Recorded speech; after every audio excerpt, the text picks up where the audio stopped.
I guess we'll start. So, hello and welcome everyone to today's Zoom session, hosted by asep and yours truly.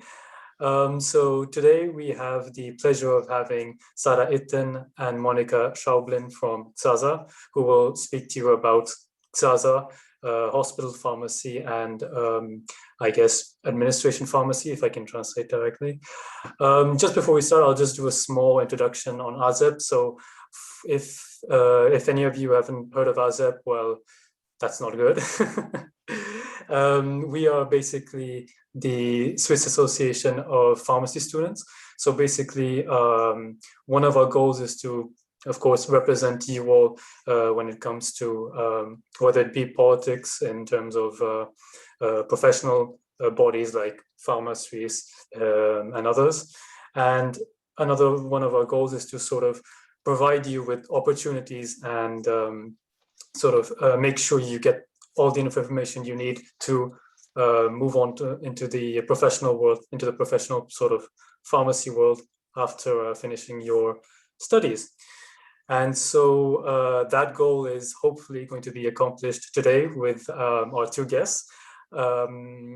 Now, last thing before we start, this meeting will be recorded. So after it's done, I will upload it onto our website, which I don't know if you can all see in the chat, www.asep-pharma.ch.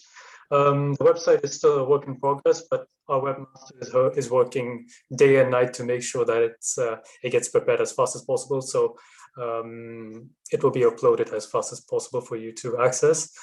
And yeah, as for the structure, we will start with, of course, an introduction to GSASA hospital pharmacy, followed by BWL.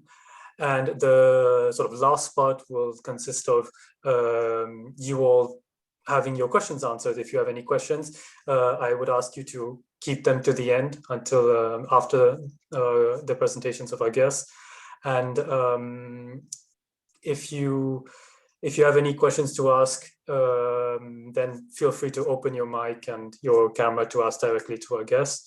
If not, you can send me a private message. I can ask, and then I can ask our guests your questions from your side. And yeah, I think that would be it. So without further delay, I guess, Sarah, you will be starting. So sorry to interrupt. I apologize to interrupt. Can you again, sorry, please send the link for those who came late. We can't see what was previously yes. sent in the chat. Yes. Sure. So that'd be great. Thank you very much. No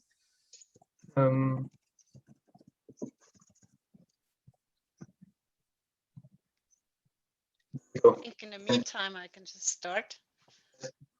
I'm very happy to be here tonight. Thanks so much for the invitation, Deval, and also whole asep. Monica and I, we were just talking before. Both of us have been collaborating with asep in our student years, which is quite a long time ago. But we are happy to see that asep is still very active, and it's also for us as professional associations, it's a really important partner, and we are very happy also to have a good connection with all the students and also the Swiss Young Pharmacists group. That is very important to us also to ensure also all our hospitals and public pharmacies to have enough pharmacists also in the future. So we were asked to hold the presentation in English, but of course, if there are questions in German or in French, we can answer them also in those languages. And I would suggest I will start with the presentation of the GSASA, and then Monica will take over for her part. Just for me, myself, I'm a pharmacist, of course, and I worked I finished my studies in 1999. So and then I worked 1 year in a public pharmacy, and then I changed my place of work, and I worked for Pharma Suisse for 16 years. And in 2018, I took my place at GSASA. I'm kind of the CEO. It's a big name, but it's I'm managing the office of GSASA, and yes, that's what I do right now. It's a very interesting job, and I was happy to stay to be able to stay in the professional organizations, and I can also very much take all the experiences I have from PharmaSuisse. I can also use them now, which is also good for the pharmacists. I know a bunch of people, and that's networking is the most important thing in our business. Okay, so I share my screen, and I hope that's all working out.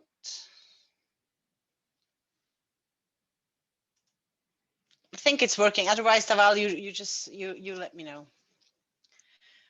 So the GSASA is the Swiss Association of Public Health Administration and Hospital Pharmacists. And who are we? Very shortly, we have like around 600 members. So compared to PharmaSuisse with like 5,500 members, it's a small association, but we have most of the hospitals are members through their hospital pharmacists, because we have only members like people members and not institutions. So all our 600 members are pharmacists. We have, as we are kind of a small association, we are 4 employees working in our offices. We don't have an office like PharmaSuisse has the one in Bern. We all work from home. We are just four people working for GSASA, but we have a huge network. It's like 100 people working for GSASA in different experts groups, or also in working groups. It's a militia system. In German, it's ein Milizsystem, System de Milice. So all the pharmacists working in our groups, they're not paid, so they work. We've several times we pay something for the train ticket or something like this, but it's a voluntary work for the association, which is working really great, and the network is huge.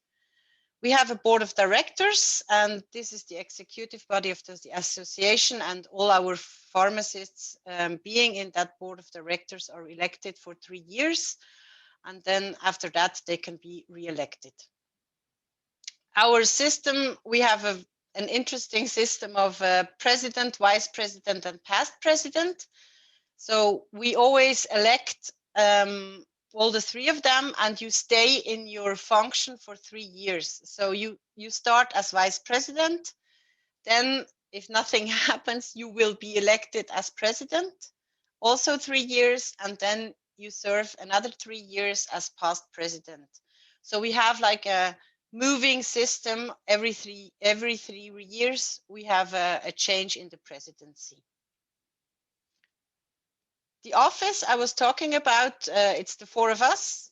So it's my colleague Anne-Christine and also Sandra. They are both in the administration sector.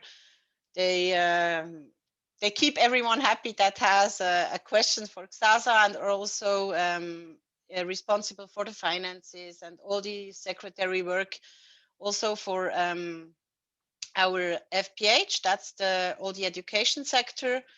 And now, right now, we have a new person. She started on March 1st. She is the head of education. So Ursula is probably the person you are going to contact if you have any questions regarding your further education. She took over from Barbara Ursprung. Maybe you heard her name once. And now she is also a hospital pharmacist. She worked in Baden for a long time, and now she's changed into our offices. But as I said, we all work from home, but you can contact us by email, not a problem. You find all the information online. Our executive board.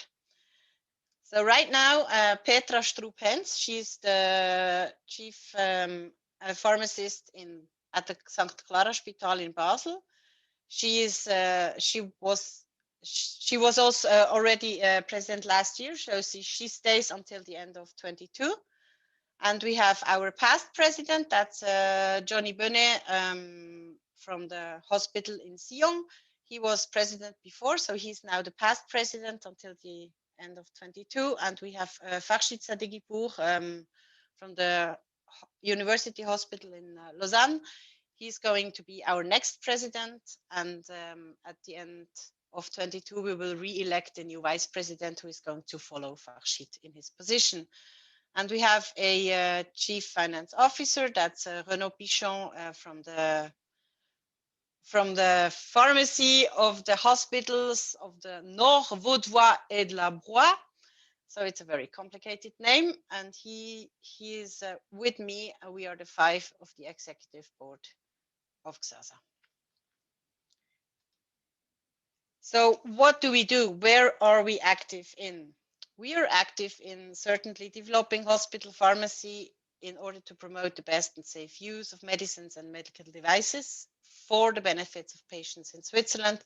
This is like our main activity, and we are active in professional policy. We work a lot also with Pharma Suisse in this sector. We do in the law and regulations, we are asked to give our opinion or our statements for a lot of regulatory work. So there we also use our broad network. We mostly work together with H+, that's the Association of the Swiss Hospitals, or also with our colleagues at Pharma Suisse. This is very important to ensure also the future of the pharmacists and also the pharmacy, or the pharmacy field, let's say, like to ensure that the pharmacists stay important and have their activities also in the future. That's for instance, with Monica, we collaborate with many partners also in the healthcare sector, especially during those last couple months during the pandemic. We had a really very regular exchange and a lot of phone calls and Zoom calls with the Swiss Federal Office of Public Health and also with the Office of Monica to ensure also that enough drugs are at the right place and at the right time. We have, our members are active in the health administration's regulatory bodies. I will not say any further things, so Monica can take over here afterwards. We also have our databases. We work on different, let's say, like different specifics for drugs. Let's say, can you break them? Or can you smash them if you use them to dilute or whatever? So we have 2 or 3 pharmacists working on all the available drugs in Switzerland to see if to add, let's say, to add evidence-based information to the drugs to afterwards provide that to all the hospitals and also public pharmacies. We have certainly, we do support our members in any question they might have. We have a we have developed a quality assurance system for hospital pharmacies. We organize an annual congress, which is also, of course, very interesting for students. We provide a special fee for all the students wanting to participate in our congress. I think it's really important also for the networking. We have a huge exposition also for the of the pharmaceutical industry, and you get to know a lot of pharmacists, which is, I think, one of the most important things you can do during your studies, if the schedule allows it, of course. We do research. We finance together with pharmaceutical industry partners. We each year we fund a research project, which is also now the 10th year that we can do that. And we are very proud of those very practically based research projects. You can also check them out on our website. We are very active in education and, of course, in continuing and postgraduate education. I will talk about that later. And we have one member of our board, which is constantly interacting with international associations in the field of hospital pharmacy. One big one is the EAHP, it's the European Hospital Pharmacists Association. And we learn from each other a lot. They help us, we help them. So it's a very, very good collaboration, also internationally. So that's about the association, what GSASA does. As I am not personally a hospital pharmacist, but I learned a lot already in the last 2 years. But let's say like the hospital pharmacist acts as a specialist in all aspects of medication. And it's a really central and responsible role in the hospitals and other institutions. And it's a very important also interface from the hospital side and also the ambulatory healthcare providers. And as you can imagine, we are providing services which are patient-based or also for the institution in general. It's all the medicines management, it's the production. We have hospitals that are producing a lot. We have hospitals that are not producing at all. But we have a big part is also this production, and also in the oncology sector, we have specialized hospitals who are active in that field. And also preparations, of course, that's in most hospital pharmacists. We have those preparations to send them afterwards into the units. Which is also a very important field is all the clinical pharmacy, patient-oriented pharmacy. We have a lot of colleagues who are very active in that field, and for patients and also for other members, colleagues, let's say, of all the medical professions, we have a big role to play there. And that's also one of the reasons we created also a special postgraduate education in that field. Now, Daval said it, you are in all your in your pharmacy studies now, and now you might wonder, how do I become a hospital pharmacist? That is mostly by applying for a job in a hospital, of course. And what we can offer is all fields of postgraduate education. We have, like in the public pharmacies, we have a so-called specialist title in hospital pharmacy. It's called a Fachapothekertitel, or a titre de spécialiste in French. It's an accredited program by the Swiss Confederation. So it was called, the earlier days, it was called Fachapotheker FPH. It's like the similar thing at the doctors, you know, that FMH titles. So it's we have to undergo accreditations and re-accreditations for our education programs regularly.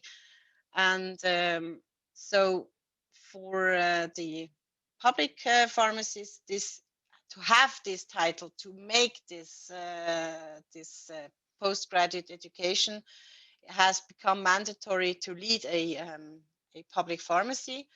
In the hospital sector, it's depending canton by canton. That's the Swiss federalistic system. You might encounter a lot of things you might not understand at first, but in one canton it's like this, and the other one it's like this. So there are cantons that they ask to have a pharmacist, at least a pharmacist, who has gone through this postgraduate education also in hospital pharmacy, to be responsible fachverantwortliche Person. I have no idea what's that called in English, but to be like responsible for the pharmacy services in a hospital. And we also have, this is a postgraduate education. It's quite long. It takes you 33 years, 100%, or it's going to be longer if you are not working full-time in a hospital pharmacy. And you have to do an exam at the end and a diploma work at the end of the postgraduate education. So this is the big thing, let's say like this. And then we have a smaller postgraduate program. It's a specialist in clinical pharmacy. This is lasting like 18 months. And if you have done the specialist in clinical pharmacy, you can, of course, it's going to if you want to enter afterwards into the hospital pharmacy program, it's going to be a bit shorter. But you find really all the information in French and in German. It's the same information we provide on our website, and certainly Ursula is very happy to answer your questions if it's going to be very specific.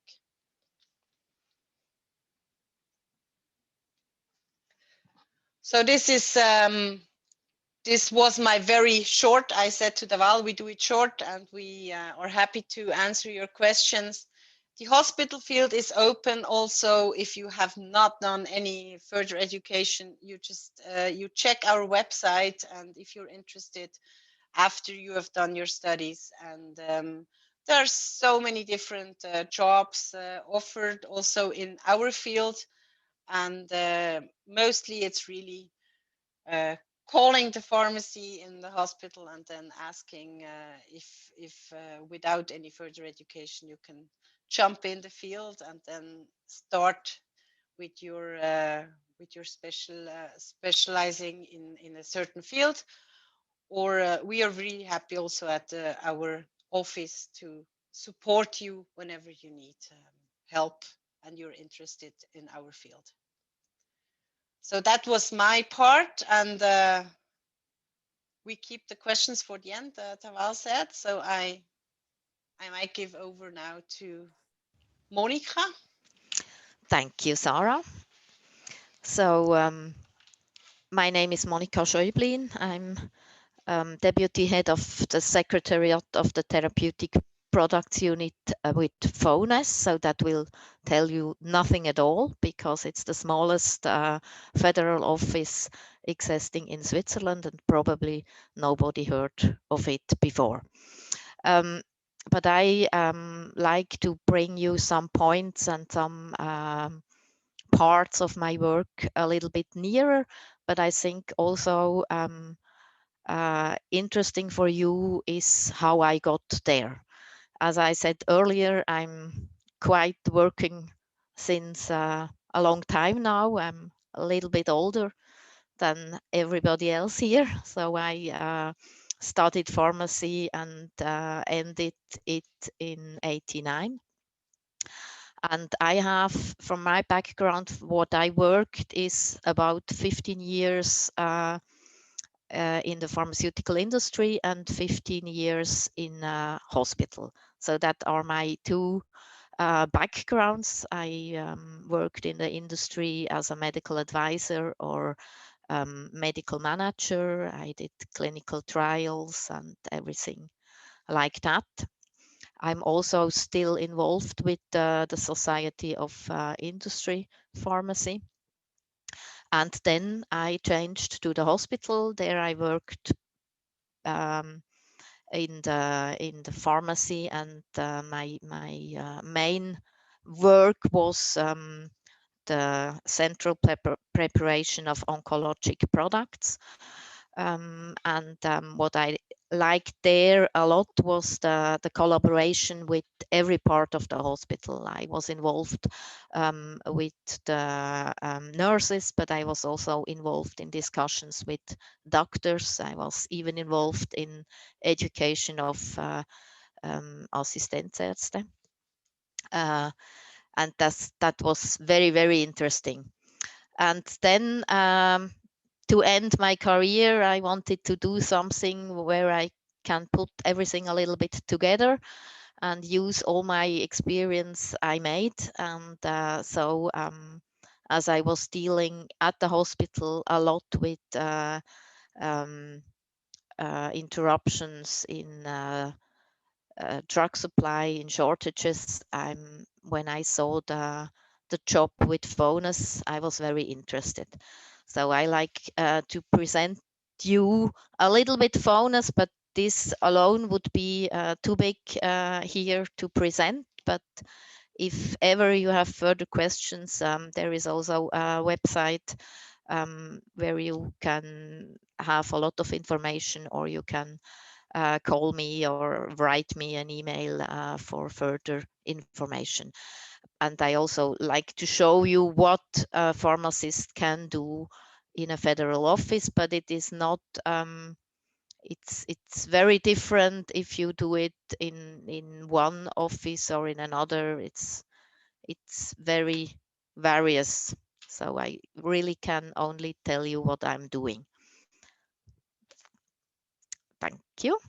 So the FONUS, the Federal Office of National Economic Supply, is organized quite special. We have a big militia part. This is the blue part here, and we have a very, very small federal office. This is the pink part here. The office, the federal office itself, has different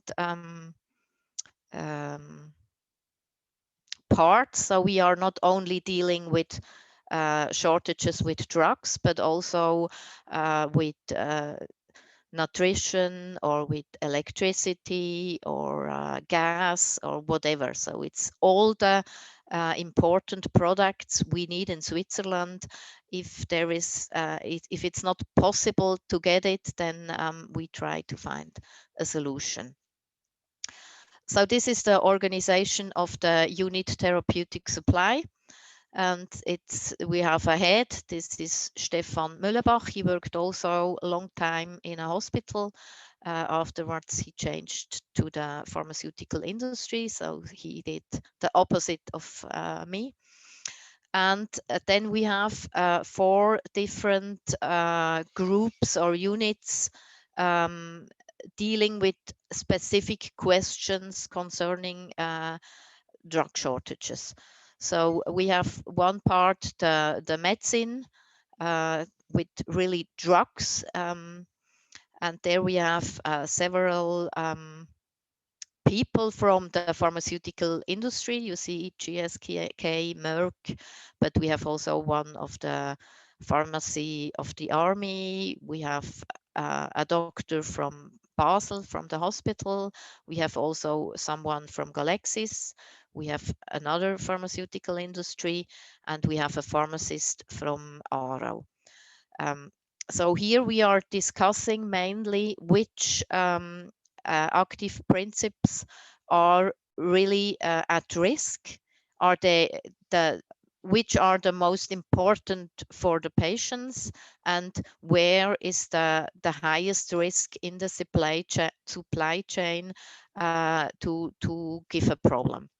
So we make this analysis, and afterwards we make a proposition if this principle has to be included in the obligation of notification, or even if we need to have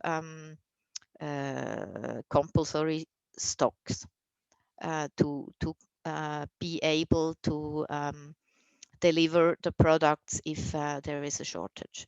Then we have the same for the medical devices. Also here, several industry people, but also again a hospital, a pharmacist, then of the Swiss MedTech. This is a business organization of all the industry with medical devices. Then we have the sanitary products, where we mainly discuss things about disinfection. And then we have a committee of experts for the registration office. So we have a registration office where all the shortages of the active principles who are to notify. This is a ordinance where it is all written which principle exactly has to be reported. So they deal with this question: when does a shortage has to be published, and what are the necessary actions to be taken. And all these people in the blue part are people who work not in a federal office, but who works in the industry or in the hospital or somewhere else, and they just give me all the information I need to take an action afterwards. So what I like really about my job is that it is very interprofessional. I have also, like Sarah said, a big network, a lot of people I can ask if I have a problem somewhere, and that's very interesting. So the mandate of the federal office that comes from the constitutional basis and has its limits, and that's very important to understand how we work.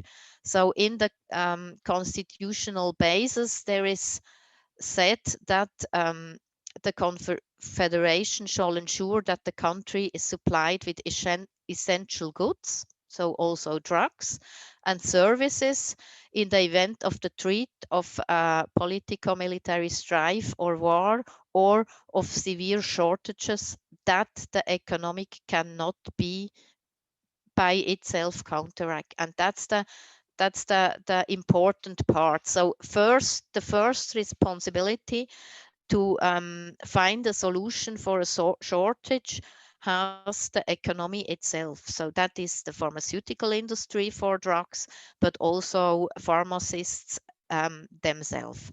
And if they find no solution, and if it's very severe, then we have a possibility to help, but only with things we had prepared before, because the Confederation has no drugs in storage somewhere or anything else.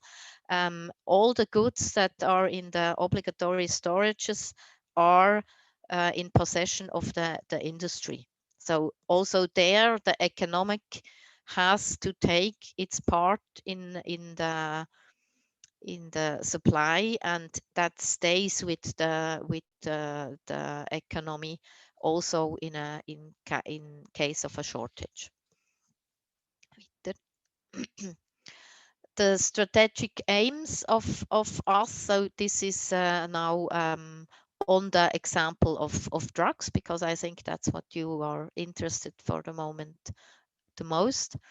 So in the continuity management, so before there is something, we prepare measurements to be able to interact afterwards. And one of the most important tools we have is the obligation to report supply shortages of vital drugs. So we decide what drugs are really vital. There are not all the drugs concerned very, very important. Drugs are important, but there are some drugs who are less important, who can there is no really a life-threatening situation if they are not here for a certain time. And we look also not only how important is a drug, but also if the supply chain is at a higher risk or at a lower risk, because also this gives us an impression of the risk overall of a product. And the second big part is the strategic stockpiling, Pflichtlager of vital goods on all levels. So we really, if we see a big risk, we ask the pharmaceutical industry to stock the amount of drugs they use for normally 3 months delivery.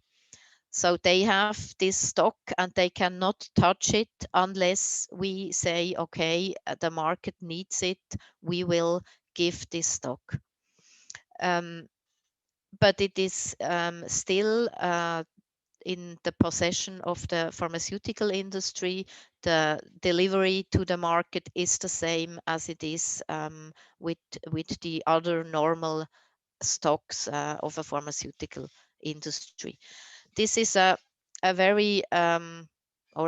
it's a quite expensive system for the pharmaceutical industry. So we are always a little bit in conflict. If we put too much goods in the stockpiling, what would be very good for the market, because then every time we have a shortage, we could take it out and give it to the market. But then we have the very big risk at the moment that a pharmaceutical company says, okay, I cannot gain any money with this substance, I will not market it anymore, and then we have less products on the market, and that will be not really what we want. So it's always a little bit a question how many active principles we put in the obligation of stockpiling, but also in a lesser measure to the obligation of notifying. So then, oops, stop. And then when we have a crisis, we have those instruments that we can use. We have there, or we differentiate 3 stages. Stage A is we have a full possibility of full compensation of the shortage up to 3 months with this stockpiling. And then if this is really necessary for the market, we give it to the market, and then in the most cases, you will not even feel something about the shortage, because you have normal goods and they are available in the normal amount. It is publicated with us, but it's no problem for you. Then stage B is when the shortage is longer than 3 months, then the stockpiling will not be enough to compensate the whole period. Or also if the stockpiling is not full, can also happen that we already gave product out of the stocks to the market, and the stocks are not refilled already. So when then come another shortage, we don't start with 3 months, but we only have maybe 2 months. So then, oh, maybe it's not enough. What also could be possible in stage B is, like we saw in the start of the COVID situation, that we have a very big increase in the need of this drug, and in the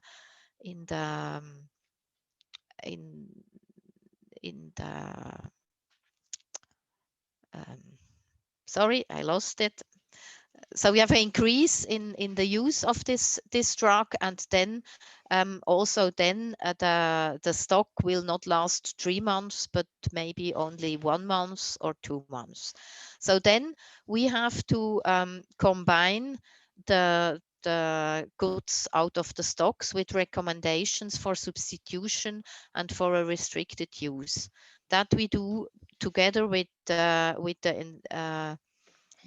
medical doctor, and the Association of the Medical Doctors in this area who is concerned then. And if also this is not possible anymore, Then we have a third stage where we don't really like to be, because that's then really hard. Then we could make an equal distribution nationwide. That means that we just will split the goods that are available and give them to the cantons, and then they have to look how they will deal with the situation, which patients can still be treated. There are several possibilities that are then possible, but that's not with a normal shortage, not a very common situation. What we had this for is especially for the influenza pandemic, because there we have a big stock on Tamiflu, and this would be distributed over the cantons. Merci. Weiter. So what are my tasks? I'm involved in the risk assessment of the essential drugs. I are or was dealing with the reporting on the platform for drug shortage. So that's our early alert program. I have now a little bit support because it was too much. So that's a colleague of me who is really dealing with the new notifications, and also with the strategic stockpiling. So if we have a shortage, then there comes a demand of the pharmaceutical industry if they are allowed to use their compulsory stock. And then we have to decide if it's really necessary, because as we remember from the constitution, we only are able to give this stock if there is a need in the market. And that means not if there is a need in one pharmaceutical industry, but it's the whole market. So if we have other companies who sell the same product, then we first have to check if they can deliver the product and if it's sufficient to overgo the shortage. I'm also involved in the crisis management, actually the monitoring of the COVID relevant drugs, what we are still doing. We are still monitoring weekly based propofol reserves of the pharmaceutical industry, rocuronium and things like that, but also disinfectants and the medical supplies like gloves and masks. And now actually we are looking for the syringe and cannules for the that are in shortage because of the vaccinations. But also other crises, like we now had with protamine, for example. That's an antidote for heparin, and it's not available in the Swiss market for the next, at least for the next 2-3 years. So there we had to find a solution, and after 4 months of work now we could actually find protamine in UK and give it to the Swiss market. We had other examples with oxytocin, that's a taucolyticum, and also piperacillin tazobactam several years ago. And then the third part of my work is that I'm dealing with strategic questions. So I'm not only trying to give solutions if there is absolutely need and if everything goes wrong, but I also try to find measures to stabilize the market, because with medications we really the drug market is not very good concerning supply. There are a lot too much shortages, and we try to find solutions how we could make it more stable in the future. For this, I also have international contacts, for example, NATO, where we discuss the same questions, because a lot of the questions are not only concerning Switzerland, but are very international questions. I think I have to make a little bit faster. So this is the reporting platform. These are the numbers of supply or shortages we had in the last year. I would like only here the right graph where you can see blue the 2020, so last year, and you can here see clearly in March and April you see the first peak of the COVID situation, and afterwards we had a stable market for almost a rest of the year. We had a little peak, then again in November this was the second peak of COVID. Iter. So that was my part. It's a work that is very interesting, and I work with a lot of people. And now I'm open for your question together with Sarah. So thank you very much, both of you. Yes, we have received some questions. I will just bring them up. Let's see. Okay. First question is klinische Pharmazie integrated in FPH in Spitalpharmazie, or are these completely different, completely separate titles? I think you no, if you have done the clinical pharmacy first, there are several parts that you don't have to retake. You said it's shorter as well, I think. Yes, not shorter in the total, but I think there are several parts that you don't have to redo. But in the really detail, we would have to check with my colleague. Thank you very much. Another question for you, Sarah. So this student said, the hospital said that I needed 1 to 2 years work experience for the FPH clinical pharmacy. So what should I do to gain this work experience? Because there are so few jobs left in hospital and in public pharmacy. So we need to start the FPH Offizien. And so what would you recommend, Sarah, when there's no job in a hospital left? No job at all, or only with experience? I think... So the question was, if somebody wants to go into the clinical field and doesn't find a job in a hospital pharmacy, what should that person do? Was that the question about? I think so. If the person who asked, if you can clarify, maybe, if you're still connected, if you can clarify what you meant by that long question. It's of course it's like this. There are not like 200 jobs in hospital pharmacies available, but maybe also Monica can answer. But I think if you're looking for a job, like you want to go and work in a hospital field, maybe you have to wait a bit, or you contact the big hospitals or the hospitals around. I know from colleagues that they're not always like just putting an ad up, but maybe they have a sort of an assistant function, or sort of a first job in a hospital pharmacy available, but it's not like in an ad on our website or like this. I think most of the people, they find something, but yes, probably not like from now to tomorrow. So it's not the same market as in the public pharmacies. That's of course it's not the same.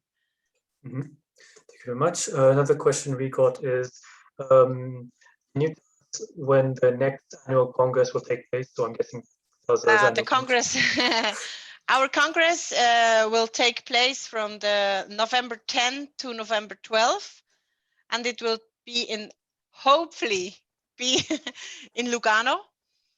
And the topic is interprofessional, all the interprofessional work. And we have really an interesting program. A preliminary program is available on our website, on the Congress website.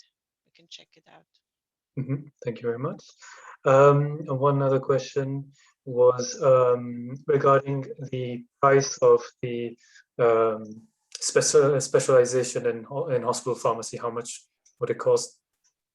Oh, I cannot give you a number like this, because it depends first on your contract with the hospital.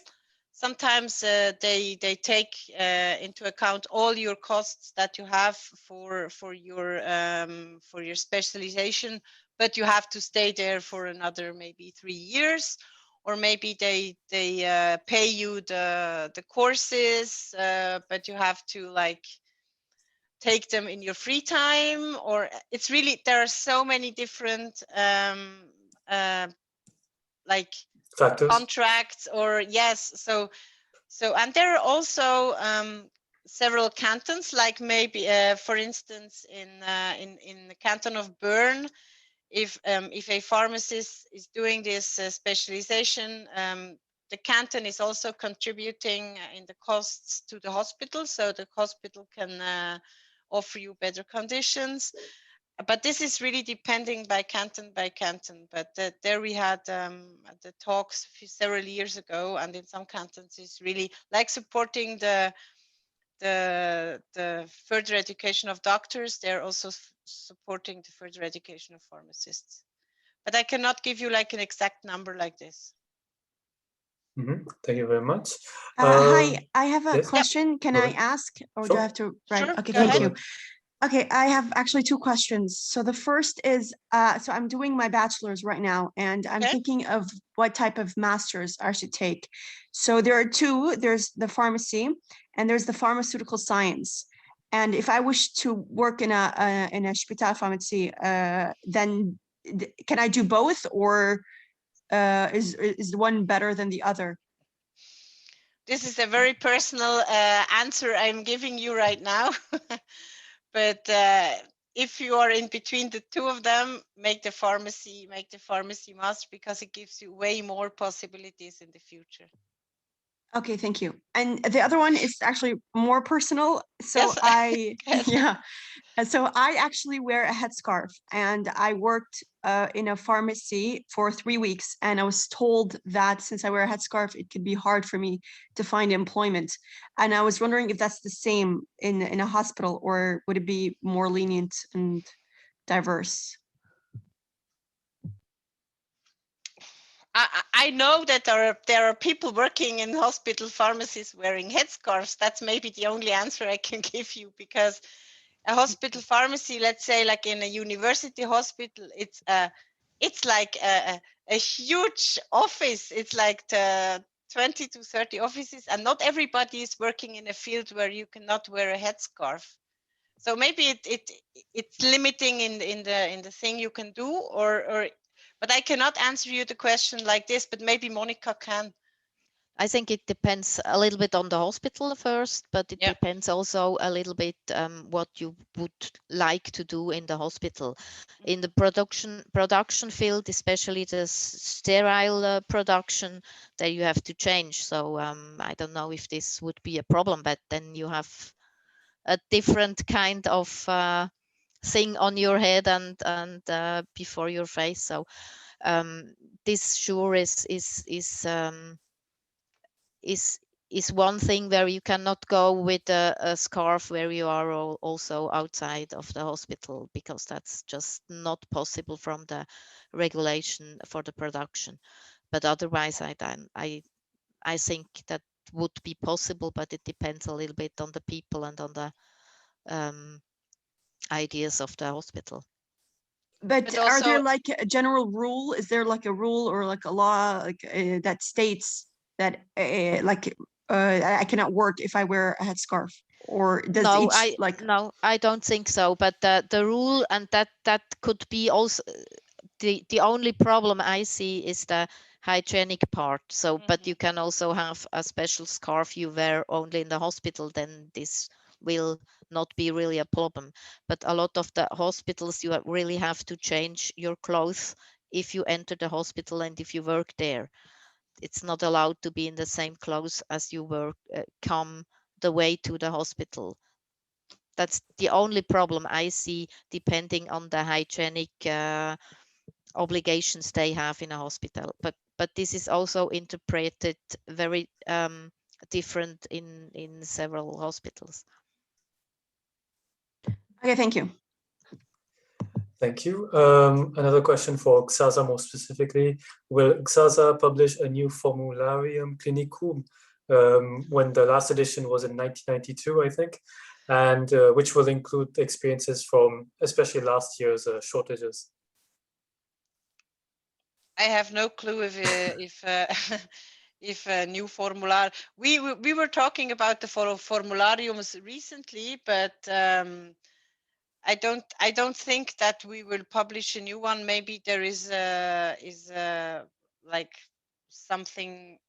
I have no clue. I cannot say yes or no. But I mean, all the shortages we had last year, of course, we are still working together on the crisis, but we are also already talking about what can we learn and what can we do better even after the pandemic. So, but the Formularium Clinicum, no intention right now to do a new one. The report of the Office of Notification will be published the 12th of May. Okay. So we have a publication every year about the drugs who are under notification, and then we have the evaluation So it will be in May this year, and it will be published on the website. It will also probably be forwarded from GSASA, because they will get it also the 12th from us. So thank you very much. Another question is regarding the number of, I guess, open positions at in a hospital, the pharmacy at a hospital. Is it limited? Like how many sort of open positions would there be, I guess, for students having just finished, for example, their master's, gotten their federal degree? How would there is no, I cannot, we from GSASA, we cannot like steer the market. We just publish what we get. The only thing I know is it's sometimes it's a lot, sometimes it's not so many. And what I would suggest, if really someone wants to focus on a hospital career, that might include also the further education in hospital pharmacy. There, the places and the hospitals offering the place to do that further education are limited. The list is on our website, and sometimes they have every year they take a new student for the 3-year course for the further education. Some hospitals take one per 3 years. Some hospitals might even take 2 in parallel. So it's really different. And if somebody really wants to get in the hospital sector and maybe wants to get in touch with a hospital, even if the master's degree is not done yet, why not? I mean, why not writing an email or whatever to the hospital, even if there is no open position right now, but maybe in 2 years, they can already plan that in, etc. I think where there is a wish, there is a way.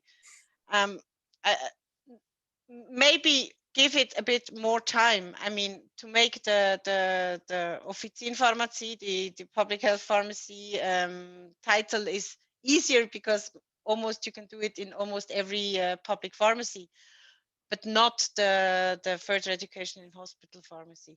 It's a big goal of us to add more and more hospitals to that list, but it's also a big investment for the hospital, and that's why also to prepare the program and everything, all the practical things. So yes, but if we can help, we are there to help, or to contact, or to give away the addresses or whatever. So if somebody is interested and is not finding the information he or she wishes to get, we are happy to help. Maybe sometimes it just takes a little bit time. So if you start in a public pharmacy, that's also a good experience to start afterwards in a hospital, because already get clinical experience, not on all the drugs, but a lot of experience you still can use afterwards in the hospital. So then your chances are maybe a little bit bigger if you have some experience. That's maybe coming back to the other question, Daval, before the person who said the hospital said to get clinical experience before getting to the, that's exactly what Monica said now. Without doing the Offizien-Pharmazie title, maybe just work in a pharmacy that is maybe even close to a hospital. There are many public pharmacies now very close to the hospitals also, and that's interesting as well. Thank you very much. One last question for hospital pharmacy. Don't worry, Monica, we have for you as well. So is it possible to do a dissertation during the education of Spitalapotheker, SPH?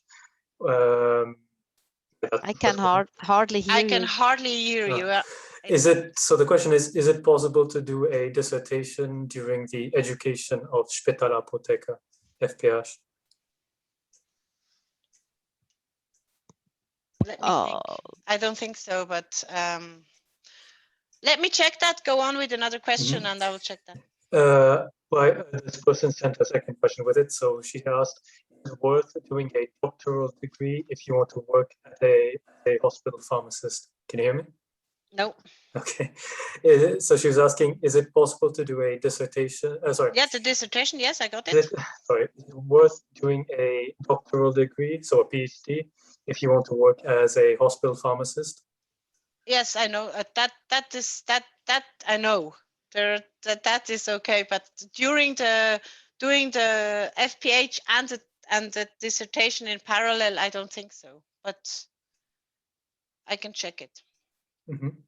But there are quite a lot of PhD students in hospital pharmacies. Thank you very much. So those are the questions for GSASA and hospital pharmacy for now. Now over to you, Monica. One question we have is, can we, so how do we sort of join, for example, FONUS, or even if we want to join Swissmedic, what are the steps to take to apply there? If after, finishing, getting your federal degree.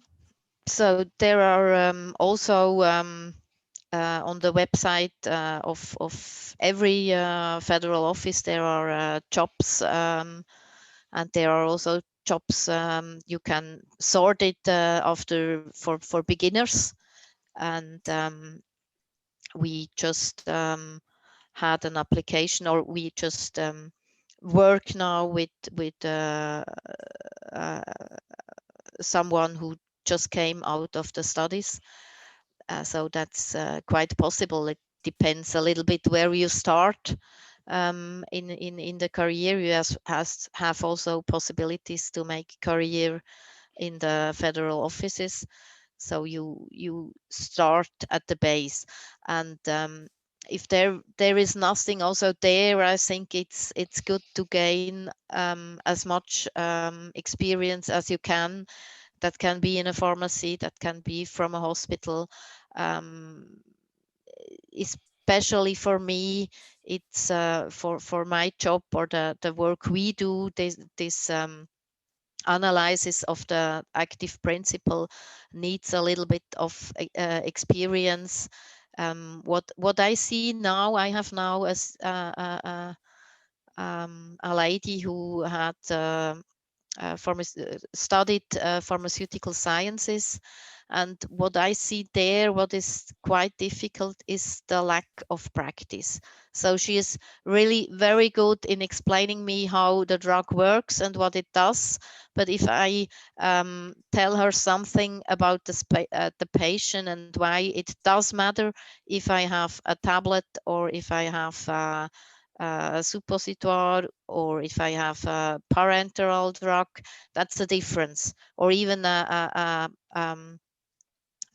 syrup, that's a special patient. When I need a syrup, I cannot give him a capsule. It's not possible in most cases.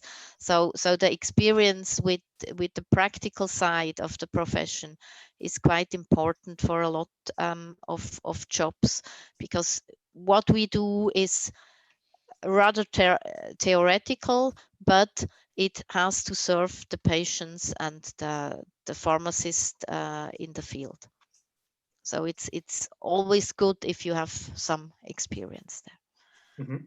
Thank you very much. Another question, I guess, an extension to this is, so basically they were asking if we can enter directly into the sort of administrative, how would we say, environment, or is there a special sort of specialization you have to do before entering? No, this is possible depending on the job. There are several different jobs in different federal offices. Mm-hmm. Thank you very much. Another question for you, Monica. How many positions for pharmacists are there in the BWL, for example? And what other sort of positions are there in other federal offices? Other federal office, there are probably a lot more. I don't know exactly how much. Mm-hmm. For our office, you have to know that Faunus itself, we are only 35 persons for all the domains. So that is for nutrition, for electricity, energy, informatic, whatever. So there are 6 different departments, and then there are also people working in the administration and. So we are in all, we are only 35, so there cannot be a lot of positions. But I have now 4 people working as a scientific collaborator, and they are doing such analysis, but they are not only pharmacists. So it has to be an academic, it is an academic position, but it is not limited to pharmacists. So actually I have only 2 pharmacists and 2 other professions. I have quite some colleagues in the Federal Office of Public Health. There are a lot. BAG, a lot. So this is at the BAG. I have like, I don't know how many pharmacists I know there. A lot, and in every field. So and also drugs Swissmedic and has a laws lot. and Swissmedic, yes. So there is not just 2 pharmacists in the whole federal office. There are a lot of pharmacists, and there are also pharmacists in higher positions. Also, there are army pharmacy would be also pharmacy. another possibility for my pharmacists. There you can also have logistic positions or production or exactly. So there are several possibilities, but not really with us. This is really limited, even more limited than hospital pharmacy. But in the administration, there are many possibilities. Thank you very much. While I ask the other questions, could you please put your email addresses so that the students can contact you for any other questions? So moving on, another question is... Oh, I forgot to put my email, but I can also... No problem. No problem. In the chat. Yes. So while you're doing that, I have another question from a student asking, so this student is a bachelor student in pharmacy, and she wanted to ask if, in your opinion, a master in pharmacy would be more indicated, I guess, more important than a master in, for example, biomedical sciences for a career in the pharmaceutical industry. Because she's heard that those who did a master in pharmacy should generally do a PhD to work in the industry, or apparently they can get higher positions if they have done a PhD before. Welche das, Monica? The question, I just only listened half because No I was typing. Sorry. So the question was for the pharmaceutical industry or for? Yes, pharmaceutical industry. Yes, pharmaceutical industry. Yeah. Also, there it depends a lot where you would like to work, because also the pharmaceutical industry, there are a lot of positions and different types of work you do. So and it is also there. It's very common. You can make a thesis in the pharmaceutical industry. That's no problem. And it depends. I don't have a PhD, so I managed well without it. But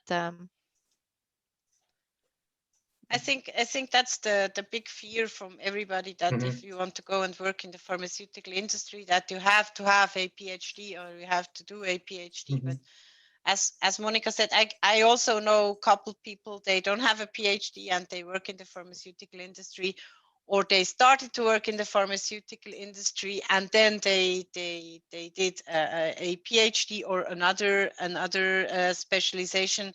I also know quite a lot of pharmacists.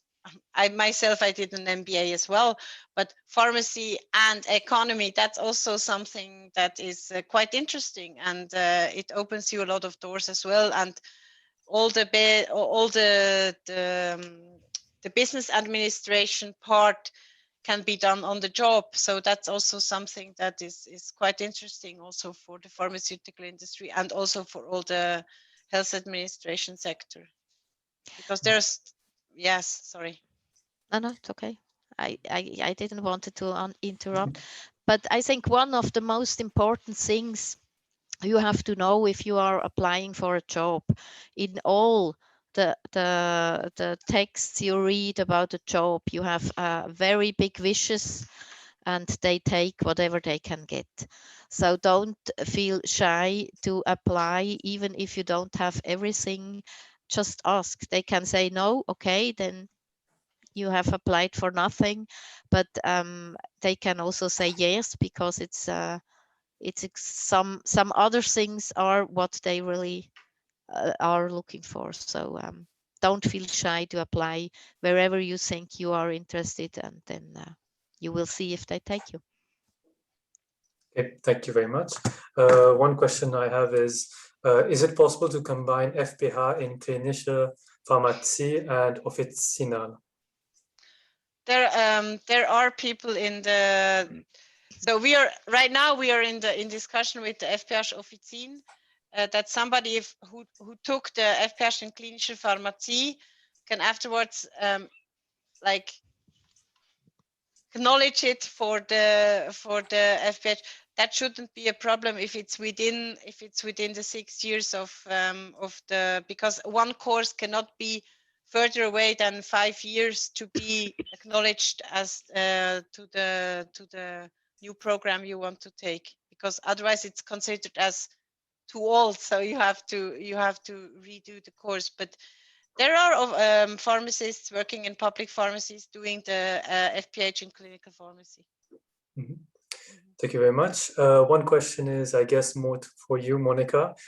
This person is asking, for the pharmacy in the army, is it advantageous to already be an army officer when applying there? So I'm guessing an army officer, and then, as a pharmacist. I understand the question, but I cannot really answer it. I think it depends a little bit who is deciding afterwards. It is for sure that in the army pharmacy, in the structure of army, there are a lot of people who are very fond of the army and who probably prefer someone who is taking part in the army. But I know also there are a lot of people who never were in the army. There are a lot of women who never were in the army, and that's no problem. But probably if you want to make career, it's advantageous you are in the army and also you make a career in the army. Thank you very much. Last question, because I have a feeling, I think I scheduled this to finish at 15. Hopefully it goes longer. So the question is, how easy or difficult is it to change from industry to hospital pharmacy? As in, if you only have the master in pharmaceutical sciences, can you still change? So the pharmaceutical science, I think that's the master at ETH, which is for more towards industry pharmacy. So this person is asking, can you still change? How easy or difficult is it to change? That's difficult to answer. I had really a chance. For me, it was not at all difficult, but maybe this is a quite special situation, because I started the first year of my work life. I started in a small hospital with, I was the only pharmacist there and the first pharmacist of the hospital. And I worked there for 1 year, not because I didn't like it, but because afterwards everything was so fine organized that I should have to reduce to part-time. And just at the beginning of work life, I didn't really wanted to work part-life. So then I was looking for something additional, what was quite difficult. And then it was accidental that I found the job with the pharmaceutical industry, and I loved it really very, very much. I worked there for 15 years and it was great. And then afterwards I married, I had children, and it got quite difficult to work in the pharmaceutical industry, because it's quite difficult to work part-time in this domain still. And so when I got divorced, I had to find something to work, but also something where I can take care of my kids. And I saw the job with the pharmacist I knew from my first year, and also afterwards I had contact.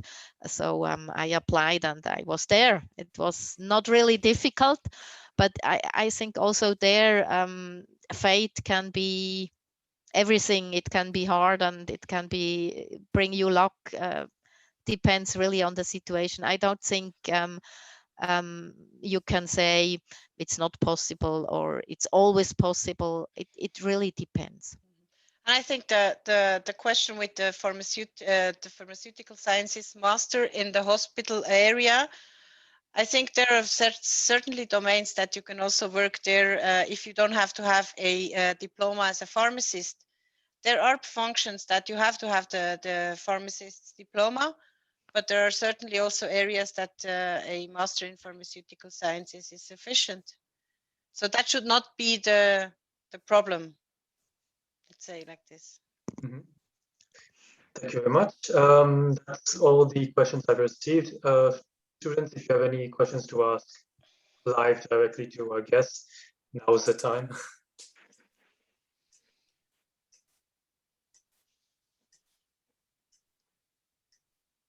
Everybody's hungry. We will do the Swiss Young Pharmacists group will organize a kind of a speed dating to explore more about all the, that's always the best thing. Short question, short answer. Also at our Congress. So if somebody is interested in coming, we are very happy to welcome also the students. Mm-hmm. And if those students, if you have any other questions, do contact Monica and Sarah. They shared their email addresses. Yes, now I'm getting some questions. How long is a PhD in Spital Pharmacy? Sorry, I didn't get you, Deval. How long is a PhD in Spital Pharmacy? Can you hear me? A PhD in hospital? Yeah, in Spital. Or in a pharmacy field, you mean? I'm guessing she means specifically the FPH, not the PhD. Our specialist title? Hospital. Okay, no, I think she means a PhD at the hospital. I don't know. How long is a PhD? I think it's certainly. Also, this depends on the Dr. Vater. Yeah, it depends on the travel. I think it's at least between 3 and 5 years. I'm sure. Like a usual one. Yeah. And how much is the pay? I'm guessing it's the same. The pay for the pharmacist. For doing as a PhD, yeah. Oh, I have no clue. It depends on the hospital. Unfortunately, we don't have any. We don't have any indications of that. It's really different. Depends on a lot around. Yeah. Any other questions? Anyone? If not, as I said, you can contact. Of course, anytime. Okay, another question. What is the, I'm guessing salary in general? Like for what exactly? Like administration or hospital? Or both? Okay. In a hospital, it's really it depends on where you work, if it's in a private hospital chain, if it's a public hospital, if it depends on a cantonal kind of how you call that all the salaries, the salary scheme. It's really really different. It depends on the responsibilities you have, but it's for sure not less than the thing you gain in a public pharmacy. It's really it's really different. I cannot give you like a number like 7,000 or 8,000 a month. I can simply not tell you. No problem. Any other questions? Anyone?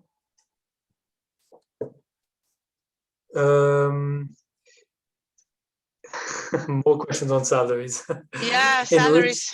In which field did you earn the most? Industry, Spital, or Offizin?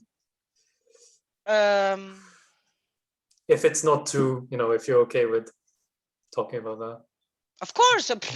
I think that depends very, very broadly on the job, on the size. Probably pharmaceutical industry is maybe a little bit higher, but also this depends if it's a big society like Roche or Novartis, or if it is a smaller company. It depends also what you do in the pharmaceutical industry.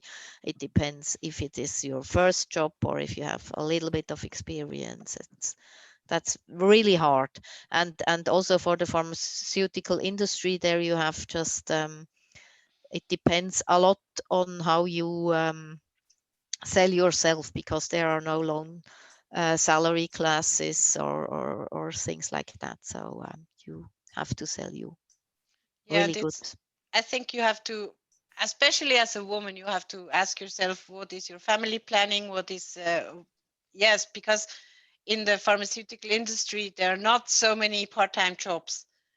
But in the public pharmacy or also in the hospital field, I know a lot of people working part-time or having kids or whatever. So you have to make a plan a bit. So that can help as well. Thank you very much. Any other question? Why is it not possible to work part-time in the industry?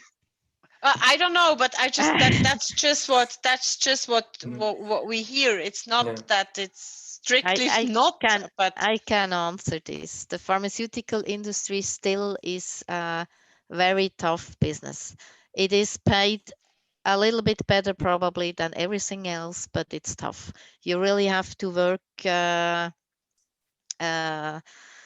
overtime, and that's not paid extra, and there are still a lot of people. It's still a domain of men, and that also you see in the development of part-time jobs. So if you change to the hospital, that's the world of women. And then you have a lot more flexibility in dealing with part-time situations or other solutions. And pharmaceutical industry, that's a domain of men, of career, of really getting somewhere. And if you start with asking, can I work part-time, then probably you have already lost, because that sounds like I don't really want to work. That's still the impression you get. It's not impossible, and I know a lot of people who work in bigger companies and who work there for 10 years, and then they could reduce the workload. But normally, if you want to start with 50 or 60%, then you have not really a chance. Maybe if you talk about 80% or 90%, that's possible. But you have also to know, if you work 90% in the pharmaceutical industry, you work 100% and get 90% salary.